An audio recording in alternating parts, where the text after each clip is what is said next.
오늘 말씀의 제목은 육체의 은혜에서 영혼의 은혜로라는 제목으로 말씀을 나누겠습니다. 성도가 믿는 바는 삼위 하나님을 믿는 것입니다. 성도가 그래서 추구함은 삼위 하나님을 추구함이지 세상살이의 원활함을 추구하는 것은 아닙니다. 물론 예수를 믿는 계기가 대부분 다 세상살이의 그 불편함과 어려움에서 시작되어서 믿는 분들이 참으로 많습니다. 그러나 세상살이의 그 어려움을 모두 주관하시는 그 하나님을 알게 된 이후로는 비로소 우리는 하나님을 믿고 의지해야 되는 것입니다. 즉 참된 신앙은 육적인 은혜에서 머무는 것이 아니라 반드시 영혼의 은혜로, 영원한 은혜로, 이 땅의 가치가 아니라 영원한 하나님 나라의 가치로 전환되어야 됩니다. 이것이 바른 신앙이에요. 요한복음 9장에 등장하는 맹인이었던, 날 때부터 맹인이었던 이 사람에게도 이러한 변화가 찾아옵니다. 그래서 전에 자기가 체험한 신앙에서 자기가 뭔가 자기 몸에 하자가 있었는데 그 하자로 인하여서 자신이 여러 가지 어려움을 처했었는데 이것을 극복하는 것만이 아니라 궁극적으로 예수님이 누구인가, 삼위 하나님이 누구이신가를 알아가는 방향으로 그가 변화되는 것이 9장에 나타납니다. 종교 지도자들, 당시의 유대 종교 지도자들은 이러한 변화에 관심이 없고 이 맹인이었던 자의 변화에 계속 가로막는 자로 나타납니다. 반복적으로 이들은 예수께서 행하신 일들을 가로막고 있고 이들을 계속 맹인이었던 자를 흔드는 그런 자들로 9장에서 나타나고 있습니다. 그래서 우리는 오늘 이 본문을 통하여서 참으로 예수 믿는 것이 무엇인가, 참된 믿음이라는 것은 무엇인가를 알아야 합니다. 그래야지만 우리가 교회 안에서 이런 유대 종교 지도자들처럼 남는 것이 아니라 참으로 변화된, 그래서 삼위 하나님을 믿고 따르고 삼위 하나님이 우리의 복임을 인정할 수 있는 자가 될 수가 있다는 것입니다. 자, 그러면 말씀을 보시겠습니다. 26절의 말씀 보면 그 사람이 네게 무엇을 하였고 어떻게 네 눈을 뜨게 했냐라고 이렇게 질문을 합니다.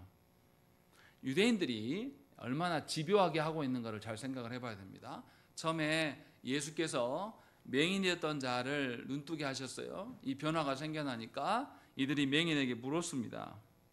그런데도 유대인들끼리 같은 결론을 내지 못합니다. 의견이 분분해요.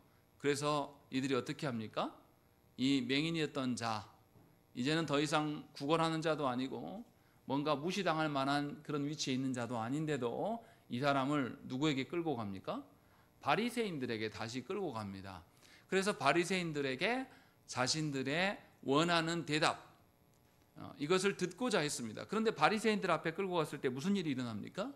바리새인들도 의견이 일치되지 못해요. 그러자 이들이 어떻게 합니까? 다시 맹인을 불러서 추궁합니다. 네가 어떻게 눈 뜨게 됐냐? 네가 어떻게 해서 눈을 뜨게 된 거냐? 라고 물어봐요.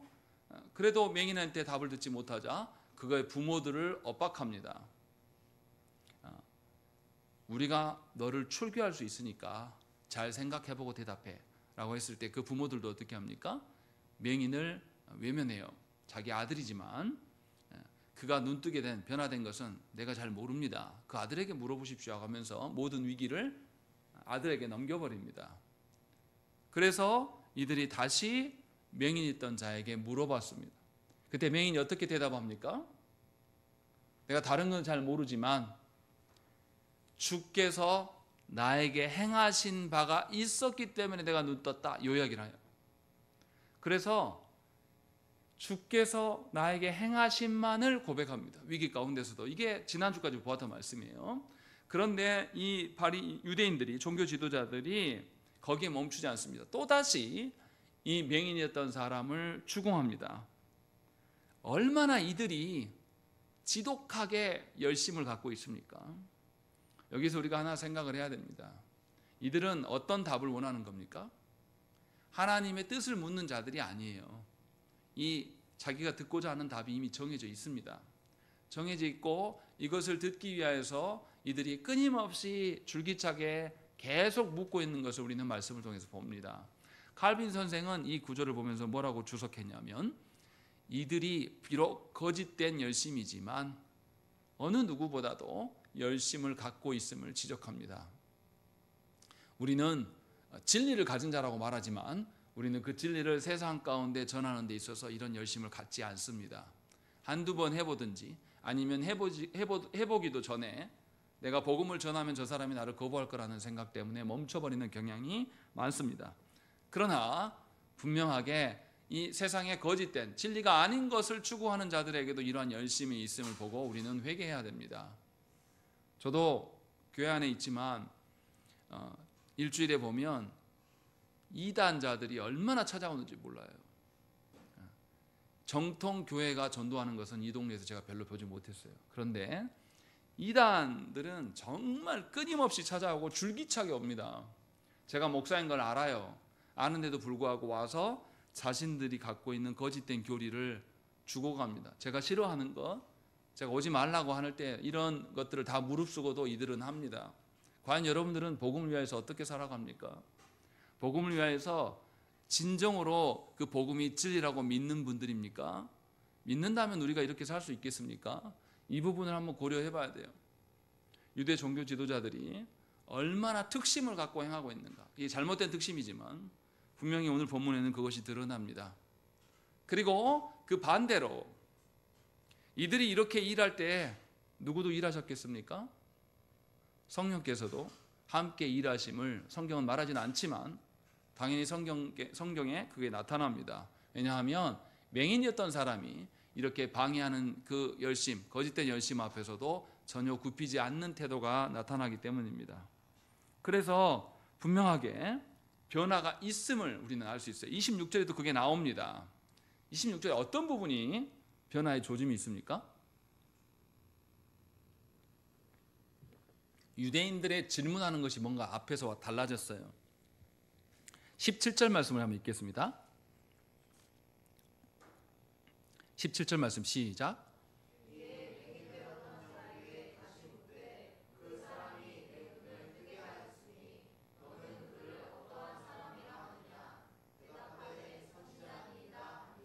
예, 17절 말씀에서는 아까 읽은 26절 말씀보다는 조금 완화된 태도가 나와요. 그리고 그 앞에 가면 10절 말씀 보세요. 읽겠습니다. 시작. 예, 지금 동일한 유대인들이 질문이 계속 바뀌고 있음을 알 수가 있어요. 처음에는 어떻게 네가 눈 떴냐? 라고 하면서 누구를 중심으로 이야기합니까? 맹인을 중심으로 이야기를 해요. 그 다음에 17절에는 어떻게 됩니까? 이제 중간쯤 와요. 그 예수가 너에게 눈을 뜨게 했는데 너는 그 사람을 누구라고 생각하냐? 라고 하면서 그 아직도 주안점이 어디에 있습니까? 맹인에게 있어요. 그런데 26절로 넘어오면 어떻습니까? 이제 무슨 이야기를 합니까? 그 사람이, 그 예수가 네게 무엇을 행했고 어떻게 했냐라는 이야기. 지금 이제는 온전히 질문 자체가 누구를 향해 있습니까? 예수께서 행하신 일로 전환되고 있다는 것이에요. 이것이 지금 요한복음 9장에서 나타난 소망입니다. 놀랍게도 질문하는 이들도 처음에는 사람의 변화에서 점점 어디로 옮겨갑니까? 예수의 행하신 일들로 질문 자체가 바뀌어가고 있다는 것입니다. 물론 이들이 예수님을 믿기 위해서 이렇게 질문하는 것은 아니에요. 이들이 사람, 맹인의 증언을 통하여서 예수를 죽이려고 했습니다. 그런데 맹인이 자기의 생각을 굳히지 않으니까, 바꾸지 않으니까 결국은 맹인의 관점에서 누구로 바뀐 겁니까? 예수의 행하심으로 바뀌어진 겁니다. 그러나 사도 요한은 이것을 강조하고 있는 거예요. 이들이 끊임없는 거짓된 열심으로 행하고 있지만 사실은 주안점이 바뀌어가고 있다. 그래서 예수의 행하심이 중요하다라는 것을 우리에게 말씀하고 있는 겁니다. 물론 이들이 예수의 행하심을 묻는 것은 예수님의 행동을 문제 삼기 위함입니다. 그래서 예수님을 죽이려고 하는 그런 목적인 것이죠. 다시 말하면 이들이 예수님의 행하심을 묻는 것은 믿기 위해서 믿는 것이 아니라 불신하기 위해서 묻고 있는 겁니다. 이것이 달라진 점이에요. 그럼에도 불구하고 독자들에게 사람의 변화가 아니라 예수님의 행하심에 관심을 가져라고 우리에게 말씀하고 있어요. 그리고 맹인이 답변을 합니다. 27절 말씀을 읽겠습니다. 시작.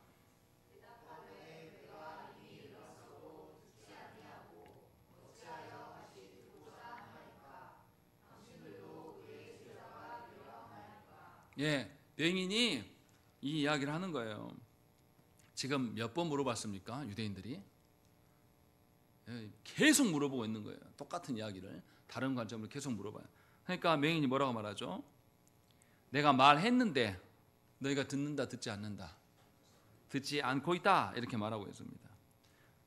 이 맹인의 입장에서는 예수께서 행하신 일이 자기 앞에 있습니까 없습니까? 있어요. 자기가 눈을 떴잖아요. 누구도 부인할 수 없는 일이지 않습니까? 이러한 일도 있고 자기의 증언까지도 있어요. 그런데 유대인들은 어떤 입장이에요? 끝까지 믿지 않겠다라고 고집부리는 입장이란 말이죠. 그러니까 맹인은 이게 너무 이상합니다. 유대인들의 그 불신앙적인 태도가 이해되지 않아요. 왜냐하면 증거도 있고 증인도 있단 말이죠. 그 앞에 이것이 계속 강화되고 있는데도 불구하고 이들은 끝까지 믿지 않아요. 그래서 이들의 불신앙적 태도가 너무 이상해요. 그래서 역질문을 하는 겁니다. 뭐라고 말합니까? 너희도 뭐가 되려고 하냐? 예수님의 제자가 되려고 묻는 것이냐? 라고 묻는 거예요. 이것은 맹인이 이들을 비난하는 겁니다. 비꼬는 거예요.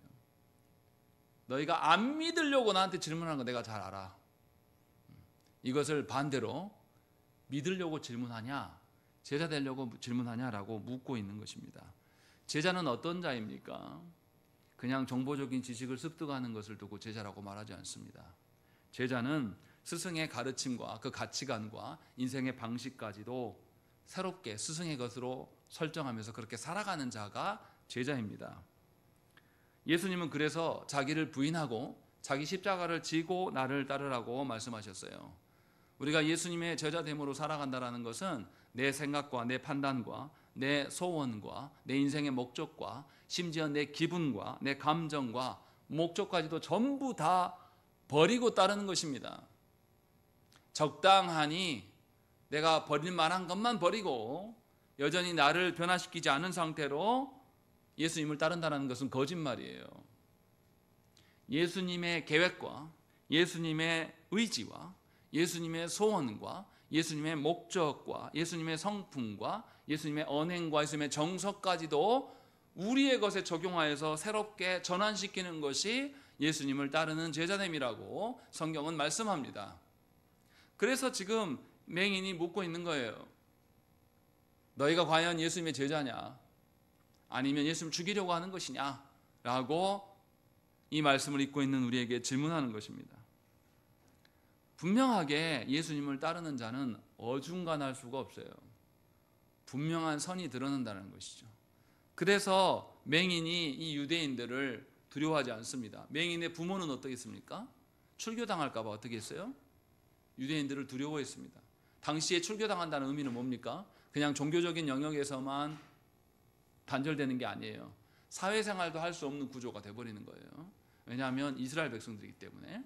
그런 속에서 출교가 무서워서 이들은 아들을 위기 가운데 던진 자들이에요. 그런데 맹인은 어떻습니까? 참으로 제자된 자이기 때문에 자신의 모든 것이 예수 그리스도의 어떠함으로 전환되어야 됨을 믿고 있기 때문에 굴하지 않고 있는 겁니다. 그래서 참 제자됨이 무엇인지를 말씀하고 있어요. 그런데 세상은 어떻습니까? 예수를 믿는 자와 예수를 같은 부류로 취급을 합니다. 그래서 세상은 예수를 미워해요. 그래서 예수를 따르는 제자들도 함께 미워합니다. 그래서 맹인이 자기가 지금 멸시당하고 있는 일들, 자기가 계속 이리저리 끌려다니고 있는 그런 상황들, 이 모든 것이 예수님과 연계되고 있음을 이들은 잘 알고 있습니다. 그래서 제자됨을 지금 언급을 하고 있는 것입니다. 그러니 우리가 기억을 해야 돼요. 예수님의 이름 때문에 우리가 세상으로 또 멸시받고 무시받는 것, 심지어 예수님을 믿는 것 때문에 가정 안에서 내가 뭔가 위기 가운데 몰리는 것이 여러분 자신들의 정체성을 확인하는 영광스러운 일이라는 것입니다. 맹인은 그래서 제자됨을 묻고 있는 거예요. 과연 우리는 우리를 미워하고 우리를 시기하고 멸시하는 자들 앞에서 역으로 예수님의 제자됨을 말할 수 있는 자들입니까? 정말로 예수께서 말씀하시는 그 삶의 방식을 고스란히 포기하지 않고 우리 자신에게 적용하면서 살아가는 자들인지 생각을 해봐야 한다는 것이죠. 그렇지 않다면 우리도 이 유대인들과 크게 다르지 않은 자들입니다. 적당하게 사람들과 세상과도 관계를 유지하면서 세상에서도 좋은 사람, 교회에서도 그냥 적당한 관계를 누리는 사람으로 살려고 하는 것은 제자일 수 없습니다. 분명히 맹인이 제자됨을 꺼낼 수밖에 없는 이유는 예수님의 그 질서가 이 맹인에게 세워져 가고 있기 때문임을 우리가 볼 수 있다는 것입니다. 이때에 이제 유대인들이 어떻게 반응합니까? 맹인이 느꼈던 것처럼 그 이에 바로 일어납니다. 28절 말씀 보면 뭐라고 되어 있습니까? 그들이 역하여 이르되 너는 그의 제자이나 우리는 모세의 제자다라고 이야기합니다. 그들이 욕했다라고 이야기를 해요. 사람이 왜 욕합니까? 상대하고 대화하다가 욕을 해요. 욕을 왜 합니까? 말로 안 되거든요, 이제. 이거 말로 안 되니까 이제 욕이라도 해야 되겠어요. 겁박이라도 해야 된다는 것이죠. 그러니까 표면상으로는 유대인들이 갑질하고 있는 것처럼 보이지만 사실은 밀리고 있습니다. 그래서 욕을 하는 거예요. 그러면서 뭐라고 말하냐면 너는 예수님의 제자나 우리는 모세의 제자다라고 하면서 예수와 모세를 분리시키고 있습니다. 그런데 예수님은 앞에서 5장에서도 어땠습니까? 자신을 누구와 연계하였습니까?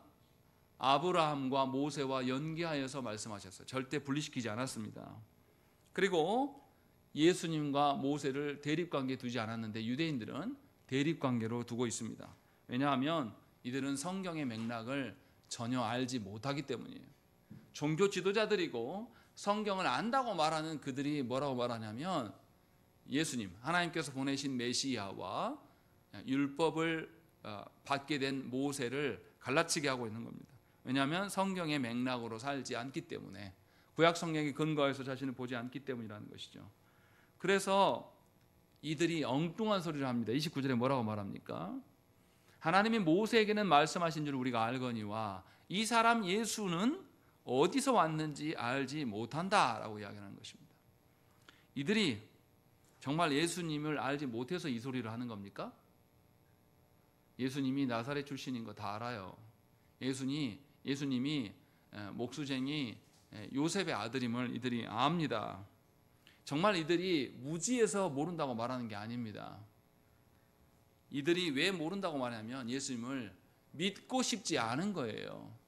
불신에서 나온 무지임을 성경은 말씀하고 있는 것입니다. 뭘 불신하고 싶은 겁니까? 예수께서 하나님으로부터 보내심을 받은 자다, 이 사실을 인정하고 싶지 않은 겁니다. 그래서 지금 이 유대인들은 성자와 성부의 관계를 완전히 부정합니다. 성자와 성부의 관계를 부정하는 자에게 구원이 있을 수 있습니까? 불가능한 것이죠. 이것을 스스로 자기들 말로 입증하고 있는 겁니다. 하나님 앞에서 판결받기 전부터 자기들끼리 행하는 것이에요. 사실 예수께서 하나님으로부터 보내심을 받은 자다라는 것을 성령께서 우리에게 알려주지 않으면 우리도 알 수 없는 사실입니다. 다시 말하면 이들이 이렇게 고백하는 것은 하나님의 은혜가 이들에게 없다라는 것이죠. 하나님의 역사가 이들 가운데 없음을 보여주고 있는 것이죠. 그래서 세상 사람들은 예수를 모릅니다. 그래서 한 입을 덮고 살아도, 한 가정을 이루고 살아도 육체적으로는 한 가정인 것 같지만 우리 가정 안에도 하나님을 알지 못하는, 예수 그리스도를 알지 못하는 자들이 존재할 수밖에 없는 것이죠. 분명히 성경은 이것을 우리에게 말씀하고 있는 것이죠. 그래서 세상은 예수만 미워하는 게 아니라 예수를 믿는 우리들도 미워합니다. 이것을 이상하게 여길 필요가 없어요. 이게 당연한 일이다라고 성경은 우리에게 말씀하고 있어요. 그때 이제 맹인이 놀랍게도 아주 길게 말합니다. 30절부터 34절까지 맹인이 여러 가지를 이야기를 합니다. 이 대화의 주도권을 누가 갖고 있습니까? 앞에서는 맹인을 이리저리 끌고 다녔어요. 그런데 지금 이 대화의 주도권 누가 갖고 있습니까? 맹인이 갖고 있어요. 우리가 볼 때 아직도 종교 지도자들이, 유대인들이 무서울 것 같지만 실상은 성경에서는 맹인이 오히려 종교 지도자들에게 무엇인가를 선포하고 있음을 우리는 알 수 있습니다. 첫 번째로 무슨 이야기를 하냐면 30절의 말씀 보십시오. 이르되 이상하다. 이 사람이 내 눈을 뜨게 하였으되 당신들은 그가 어디서 왔는지 알지 못하는도다 라고 이야기를 합니다. 이 맹인이 제일 처음 이상하다고 생각하는 건 뭐냐면 예수께서 하신 그 역사가 나로 말미암아 입증되었는데 이미 보여져 있고 증거가 있고 증인도 있는데 이들이 믿지 않는 것이 놀랍다라고 이야기를 하는 것이죠. 이들이 모른다고 말하는 것조차 이상한 거예요. 왜냐하면 이들의 종교 지도자들, 이 유대 종교 지도자들은 백성들 앞에서 항상 어떻게 살아왔습니까? 하나님의 뜻을 누가 안다? 내가 안다. 너희들은 몰라. 항상 내가 알아. 그러니까 너희들은 나한테 어떻게 해야 돼요? 배워야 돼. 라는 이런 태도로 살아왔는데 정작 이들이 압니까? 모릅니까? 몰라요. 이것이 너무 이상하다고 지금 맹인이 말하고 있는 겁니다. 신앙의 눈으로 볼 때에 불신앙은 부자연스러운 겁니다. 하나님의 질서에 맞지 않는 거예요. 그런데 불신앙의 눈으로 볼 때에 보이지 않는 하나님을 믿는 것은 참으로 이상한 겁니다. 성경은 이것을 우리에게 말씀하고 있는 거예요. 그래서 믿는 자와 믿지 않는 자가 섞일 수 있습니까? 절대 섞일 수 없는 것입니다. 그것을 이상하게 여기지 말라라는 거죠. 지금 맹인이 이것을 첫 번째로 언급을 하고 있습니다. 두 번째로 맹인은 자신의 보게 됨이 참으로 놀라운 일임을 이야기를 합니다. 그래서 뭐라고 말씀하십니까? 32절 말씀 보십시오. 창세 이후로 맹인으로 난 자의 눈을 뜨게 하였다 함을 듣지 못하였으니 이 사람 예수가 하나님께로부터 오지 아니하였으면 아무 일도 할 수 없으리이다 라고 이야기를 합니다. 맹인이 본다.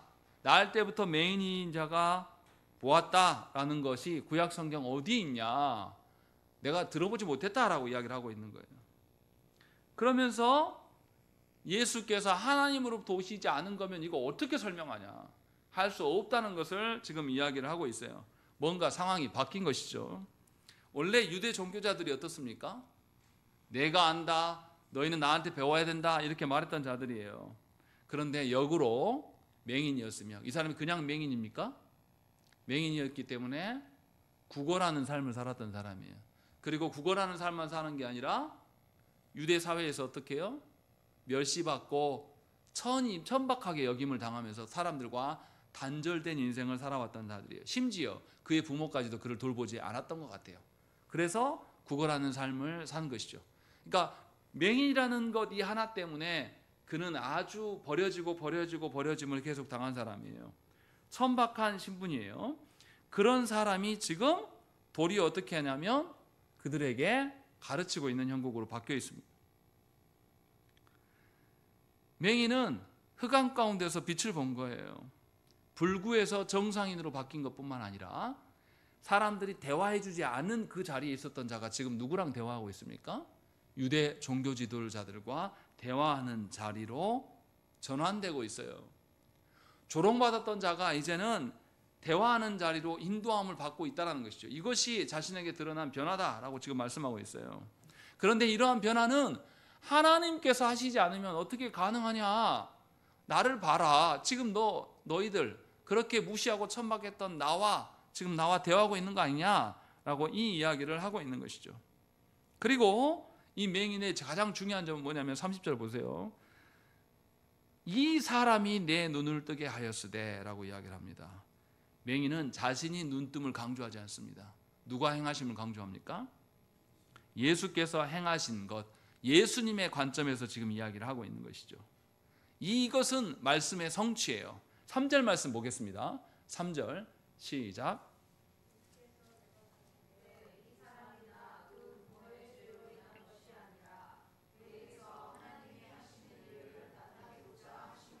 예, 예수님의 제자들과 유대인들의 생각은 뭐였습니까? 날 때부터 맹인된 자의 그 맹인됨이 누구 잘못 때문입니까? 부모의 죄입니까? 저 사람의 죄입니까? 라고 질문했었어요. 그때 예수님이 뭐라고 말합니까?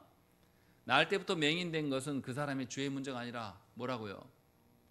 하나님을 드러내시기 위한 수단이다 라고 말씀을 하셨고, 지금 그 이야기를 누가 순종하고 있습니까? 맹인이 순종하고 있는 겁니다. 그러니까 30절에 이 사람 예수가 내 눈을 뜨게 하셨다라고 말하는 것은 3절의 말씀의 성취예요. 예수께서 말씀하신 대로 그가 자신의 맹인됨, 날 때부터 맹인됨을 통하여서 누구를 드러냅니까? 하나님을 드러내는 것으로 지금 서 있다는 것입니다. 이 점이 놀라운 것이에요. 우리는 뭔가 우리 인생에서 하자가 있고 결핍이 있으면 그것으로 인하여서 굉장히 괴로워합니다. 남들처럼 크고 강력해지지 못한 것으로 인하여서 평생의 눈물바람을 하고 그 연약하고 어리석은 그런 점이 드러나면 그것이 나의 일이 아니라 다른 사람에게 드러나면 그런 사람을 멸시하고 구박하고 무시합니다. 그런데 하나님은 놀랍게 이 결핍을 통해서도 누구를 드러내실 수 있습니까? 하나님을 드러내실 수 있는 분이에요. 그러니까 우리가 하나님께 영광을 돌린다는 것은 어떤 겁니까? 내가 크고 잘되고 멋지고 잘나서 하나님 영광 드러내는 그런 개념이 아니에요. 나의 어떠함이 아니라 나의 결핍에 그 결핍을 하나님으로 말미암아 채워질 때에 하나님의 선하심이 드러난다는 것이죠. 하나님께 쓰임 받는다는 건 이 개념이에요. 세상에서 가장 보잘것없는 자가 하나님을 노래하는 것처럼 귀한 것은 없어요. 보십시오. 충분히 말씀을 들을 만한데 성인이어서 말씀도 다 알아듣고 할 수 있는데 성인들이 말씀을 듣지 않아요. 그런데 놀랍게 어린아이가 말씀을 못 들을 것 같은데 그런 어린아이가 예배에 함께 참여해서 찬양하고 아멘 한다고 해보십시오. 이게 훨씬 더 놀라운 일입니다. 그래서 우리의 선배, 장로교도 선배들은 4살 때 회심한 아이들, 7살 때 회심한 일들, 이런 이야기들을 책으로 기록을 해놨습니다. 하나님 하시면 이런 일이 있다. 머리가 크고 성인된 자들이 예수님을 믿지 않아도 하나님은 이 작은 자들을 통하여서 하나님의 하나님 되심을 드러내신다라고 말씀하고 있는 거예요. 그러니 하나님의 행하신 일들을 우리의 생각으로 축소시키면 안 돼요. 우리는 얼마나 교만한지 하나님의 영광도 내가 잘 돼야지 하나님의 영광을 드러낸다고 생각을 합니다. 그래서 내 스스로 나를 평가해요. 어떤 관점으로요? 세상의 관점으로 나를 평가하고 나 세상에서 별 볼 일 없는 인간이야. 내가 뭘 하겠어? 내가 교회를 위해서 뭘 하겠어? 라고 생각하면서 아무것도 하려고 하지 않아요.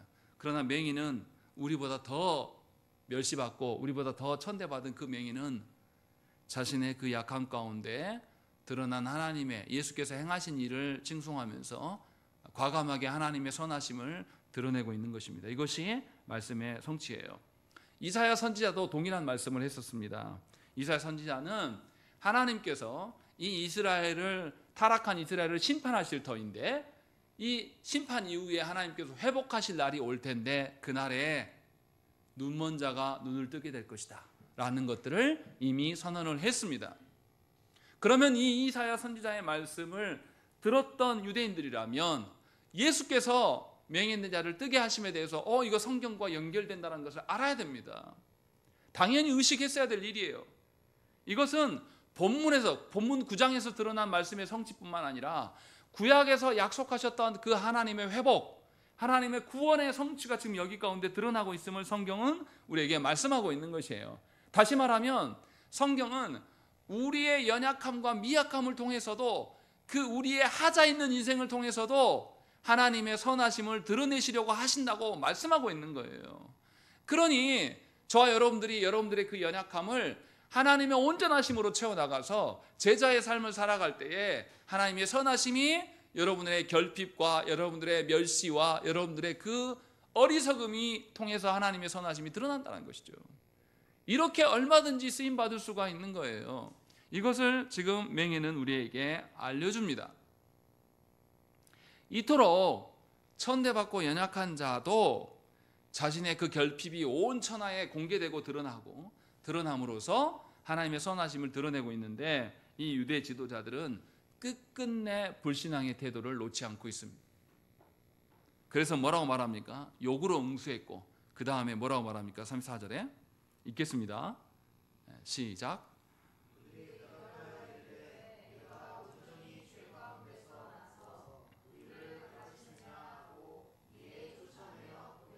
유대 종교 지도자들은 두 가지를 말합니다. 첫 번째는 뭘 말합니까? 맹인을 뭐로 간주해요? 죄인으로 간주합니다. 이 생각이 바뀌었습니까? 안 바뀌었습니까? 안 바뀌었어요. 앞에서도 그랬잖아요. 너 죄인이야. 왜요? 몸에 장애가 있으니까. 우리 또 그런 식으로 이야기하잖아요. 네 같은 것이 하나님의 영광을 나타낸다고? 공부나 잘해라 이놈아.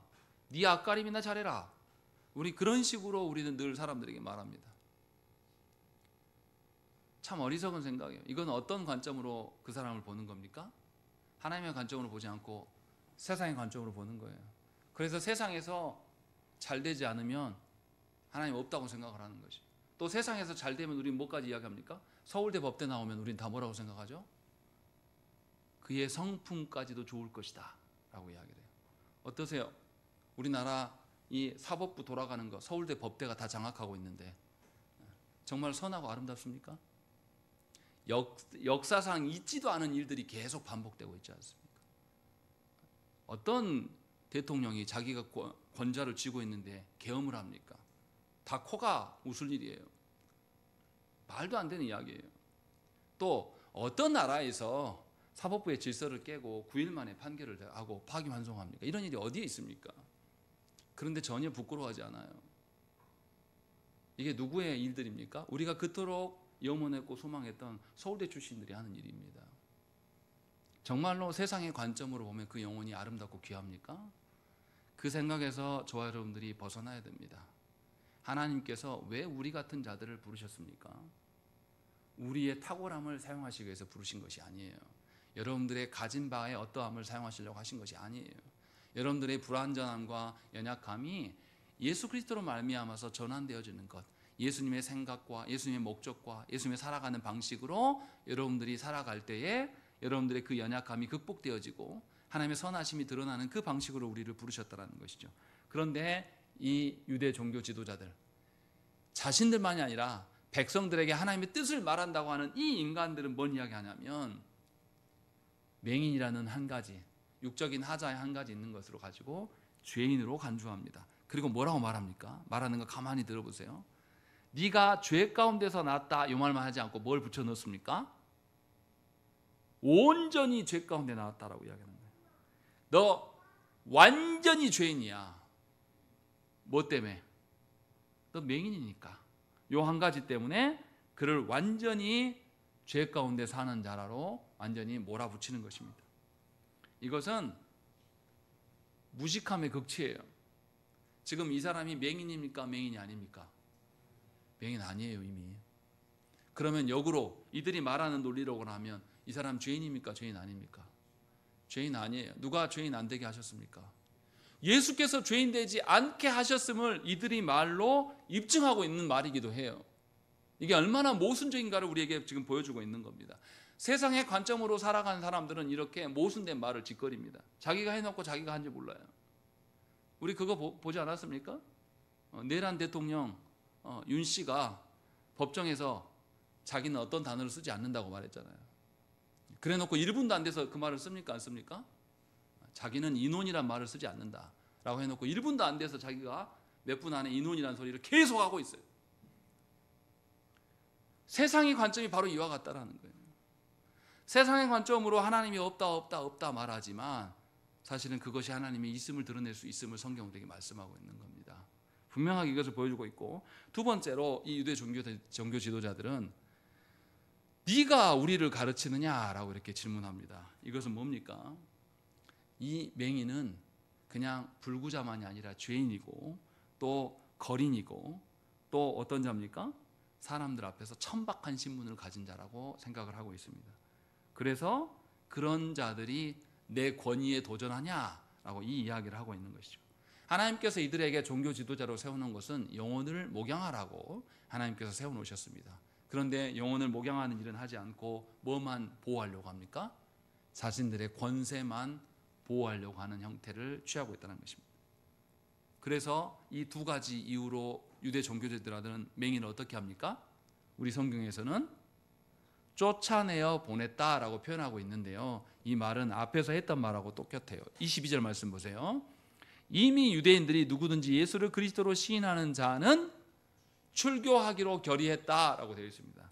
즉 34절에서 맹인을 쫓아냈다는 말은 출교시켰다라는 말이에요. 당시 사회에서 출교시켰다는 말은 종교적인 영역만이 아니라 사회적으로 완전히 매장시키는 겁니다.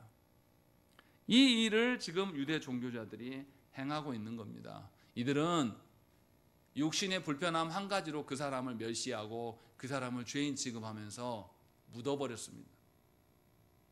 그러자 예수님이 어떻게 행동하십니까? 35절부터 41절 말씀에 예수님이 두 가지를 행하셔요. 맹인에게 행하심과 유대인의 행하심 두 가지를 설명합니다. 그런데 예수님이 35절 말씀 보세요. 읽겠습니다. 시작.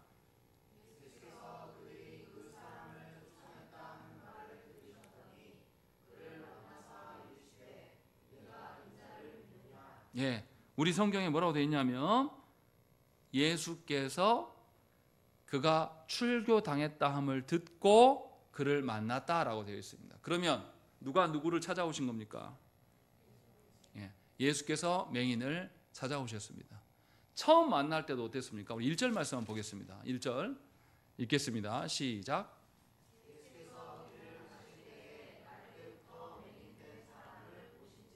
예, 누가 찾아가셨다고 말씀합니까? 처음부터 그 맹인을 본 자는 예수님이다 라고 이야기를 하고 있어요. 그가 눈 뜨지 못했을 때도 주님은 그를 찾아가셔서 눈을 뜨게 하셨고, 그가 출교당해서 그 사회에서 매장당하고 있을 때 주님은 그 매장된 무덤을 꺼내시고 그를 그 무덤 속에서 건져내시고 있음을 성경은 우리에게 증언합니다. 세상은 우리를 멸시하고 하나님이 없다 말하고 우리의 믿음에 대해서 땅의 사망으로 우리를 매장하려고 합니다. 그러나 하나님은 그러한 우리들을 버리지 아니하시고 우리를 찾으시고 무덤 속에서 건지십니다. 이 유대 종교 지도자들은 그 맹인을 판결하고 심판자로 서 있으려고 하지만 예수님은 은혜를 베푸시는 분으로 지금 나타나고 있음을 우리는 알 수 있습니다.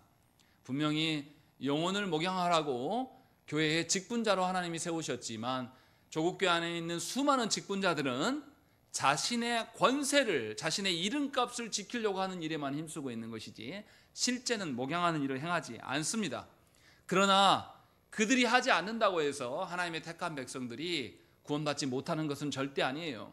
삼위 하나님께서 친히 행하심으로 버려진 자들을 찾으시고 다가오심을 우리는 기억을 해야 됩니다.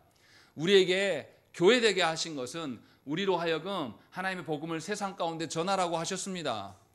우리가 복받고 잘되기 위해서 교회된 것이 아니라 버려진 자들을, 예수님을 대신하여 가서 무덤 가운데 묻힌 자들을 건지라고 하나님이 말씀하셨어요. 그런데 우리는 그것을 행하지 않고 가만히 버젓이 있는 것은 아닌지 생각을 해봐야 됩니다. 우리가 맹인으로서 서 있는 것이 아니라 도리어 우리가 유대 종교 지도자처럼 서 있는 것은 아닌지 생각을 해봐야 되는 거예요. 하나님의 은혜를 구한다고 하면서 실상은 나의 이름값을 추구하는 것인지 돌아봐야 한다는 것이죠. 그리고 예수님이 그것만 행하신 것이 아니에요. 35절 말씀에 뭐라고 합니까? 네가 인자를 믿느냐라고 말씀하고 있는 거예요. 네가 예수님을 인자로 봐야 된다라고 말씀하고 있어요. 이 인자라는 개념은 뭡니까?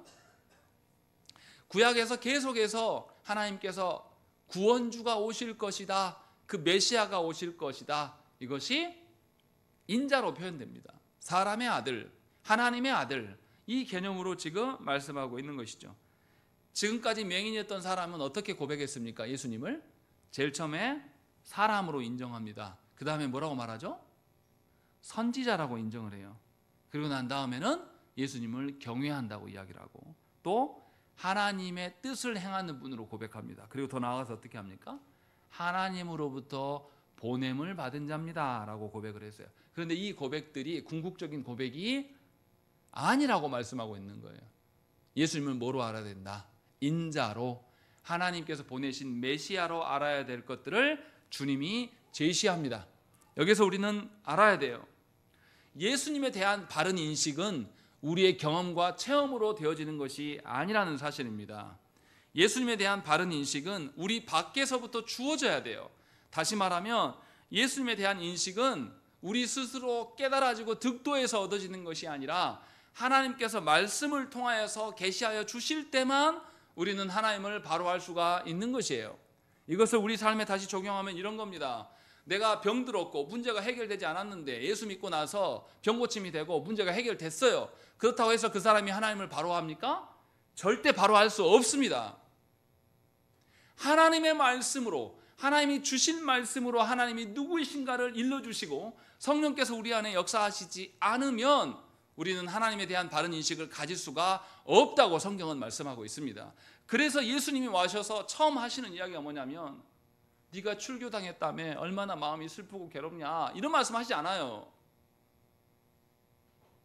네가 누구를 믿느냐, 인자된 나를 믿느냐라고 묻고 있는 거예요. 네 경험상으로 눈뜨게 하는 나를 믿느냐, 이게 아니에요.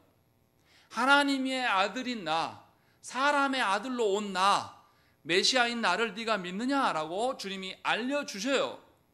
그러할 때에 비로소 이 맹인이 예수님이 누군지를 압니다. 그래서 그 뒤에 뭐라고 말합니까? 대답하러 이르되 주여 그가 누구시오이니까 내가 믿고자 하나이다 라고 이야기합니다. 그의 태도가 완전히 달라지면서 이제는 예수님의 말씀하신 대로 믿기를 소망합니다. 그리고 37절에 뭐라 그러죠? 예수께서 이르시되 네가 그를 보았거니와 지금 너와 말하는 자가 그이니라 라고 말씀합니다. 주님이 누구이신가를 명확하게 주께서 말씀으로 계시하여 주실 때라야 그 사람이 어떻게 됩니까? 38절 읽겠습니다. 시작. 이의 태도를 잘 보셔야 돼요. 38절의 말씀이 매우 중요합니다. 주여 나의 주인 되신 하나님이시여 내가 주님을 믿습니다 라고 말하고 난 다음에 뭐라고 되어 있어요? 절했다. 우리 성경에는 절로 표현했는데 무릎을 꿇었다라는 의미예요. 하나님을 경배했다라고 이야기를 하고 있는 것입니다. 무슨 말이냐면 맹인이 예수님을 하나님으로 인정할 수 있었던 것은 맹인이 스스로 깨닫고 득도했고 계몽되어서 안 것이 아니에요. 하나님께서, 예수께서 말씀을 주셨기 때문에 자신을 계시하여 주신 그 말씀으로 인하여서 그가 변화되었고, 그 변화된 것은 그냥 고백만으로 끝나는 것이 아니라 주님을 하나님으로 경배함으로 삶이 전환되는 것이에요. 다시 말하면 참된 믿음은 우리의 성도의 경험에 근거하지 않습니다. 참된 믿음은 반드시 말씀을 통하여서 하나님이 누구인지를 알아야 되는 것이고, 하나님을 누구인지를 아는 사람은 하나님을 경배하는 삶, 하나님을 경외하는 삶을 자기의 삶을 통하여서 개혁되어진다는 것이죠. 자기의 삶의 전환이 일어나는 거예요. 맹인이 전에는 돈을 얻기 위하여서 구걸하는 그 자리에서 엎드려서 사람들에게 손을 내밀었어요. 지나가는 사람들을 경외한 것이죠. 그런데 이제 그가 눈을 뜨게 되면서 예수님의 말씀을 듣고 예수님이 하나님이심을 알고 예수님을 경배하는 것으로 그의 삶이 전환돼요. 이게 참된 믿음입니다. 하나님께서 우리가 너무 무지하여서 우리에게 결핍을 일으키시고 그 세상살이에서 고단함과 괴로움으로 이것을 해결하려고 주 앞에 나와요.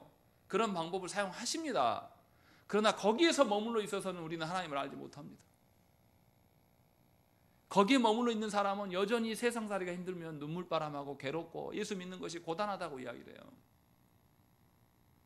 말씀으로 삼위 하나님을 바로 아는 자는 드디어 이 육신의 삶이 유한하다는 걸 알게 돼요. 그 하나님이 약속하신 저 하나님 나라가 있음을 보게 됩니다. 그래서 그 하나님 나라를 소망하는 사람은 이 땅에서의 괴로움과 이 땅에서의 사람들의 멸시 정도는 거뜬히 이겨낼 수가 있어요. 그래서 사람들이 위로해 주지 않아도 됩니다. 하나님 앞에 서기를 소망해요. 육적인 은혜가 아니라 영원한 영혼의 은혜를 소망함으로 전환되는 삶이 드러난다는 것이죠. 예수께서 지금 이 일을 맹인에게 행하신 거예요. 앞에서 눈뜨게 하신 것보다 더 큰 일, 그 일을 지금 이 일을 행하고 계신다는 것이죠. 바라기는 여러분도 정말 구원받은 성도라면 육적인 은혜만을 구하는 그 한계선상에 머무는 것이 아니라 정말로 영원한 그 하나님 나라의 은혜를 아는 자, 영혼의 변화를 꿈꾸는 자, 그래서 여러분들의 삶이 개혁되어지기를 소망하셔야 한다는 것이죠. 이것이 예수 믿는 거예요. 그것이 진정으로 삼위 하나님을 모시고 살아가는 자라고 성경은 우리에게 말씀합니다. 그러나 반면에 주님은 유대 종교 지도자에게 충격적인 이야기를 합니다. 39절 말씀을 읽겠습니다. 시작.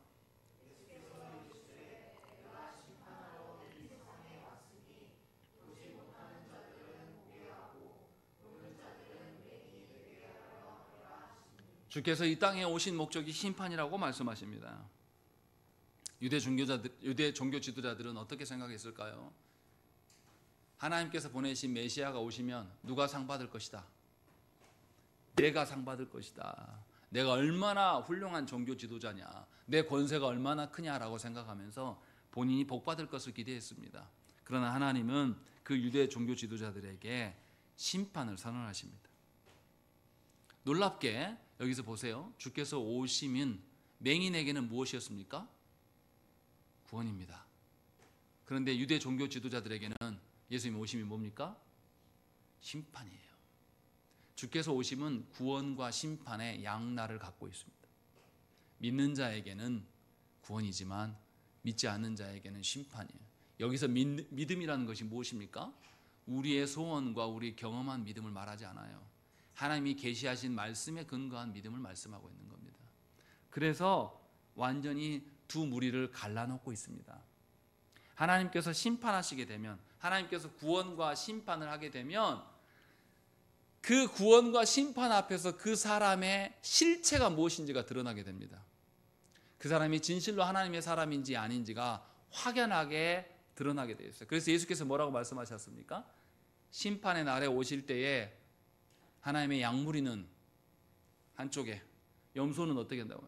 다른 쪽에 두시겠다라고 분명히 말씀하셔요. 구별 짓는다. 그때는 돌이킬 수가 없다라고 주님이 말씀하고 있는 것입니다. 그때 바리새인들이 뭐라고 합니까? 우리도 맹인인가? 라고 이야기를 해요. 이것은 회개하는 게 아니에요. 예수님의 말에 대해서 반박하고 있는 거, 거절하는 겁니다. 당신이 말한 대로 우리같이 성경에 해박한 바리새인들이 맹인이겠는가? 이 이야기하면서 대들어요. 그때 예수님이 41절에 뭐라고 합니까? 너희가 맹인이 되었더라면 죄가 없으려니와 본다고 하니 너희 죄가 그대로 있다. 이렇게 말씀하십니다. 무슨 말입니까? 우리의 보고 보지 못하면 누가 판단하시는 거예요? 하나님이 판단하신 겁니다. 하나님의 말씀으로 변화되지 않는 자는 늘 자기 판단으로 살아갈 겁니다. 세상의 방식으로 똑같이 살아갈 거예요. 그런 사람은 항상 자기 판단이 모든 판단인 것보다 중요해요. 그래서 스스로 판단해서 바리새인들은, 유대인들은 우리가 본다라고 말했어요. 그런 자들은 하나님의 심판을 받게 될 거다라고 말씀하고 있는 거예요. 그러나 보지 못하는 자, 내가 보지 못하기 때문에 누구를 의존합니까? 하나님을 의존하는 것. 어쩌면 저와 여러분들이 세상에서 이름 없고 별 볼 일 없고 세상에서 유약하기 때문에 하나님을 찾았는지도 몰라요. 그것이 있었기 때문에 우리의 교만함이 감추어지고 하나님의 선하심을 구했는지도 모릅니다. 그러니 우리의 연약함을 도리어 감사해야 됩니다. 그것을 주님이 말씀하고 있는 것이죠. 오늘 본문을 통해서 우리는 알아야 될 게 있습니다. 참된 믿음은 전적으로 삼위 하나님의 주권 하에 있습니다.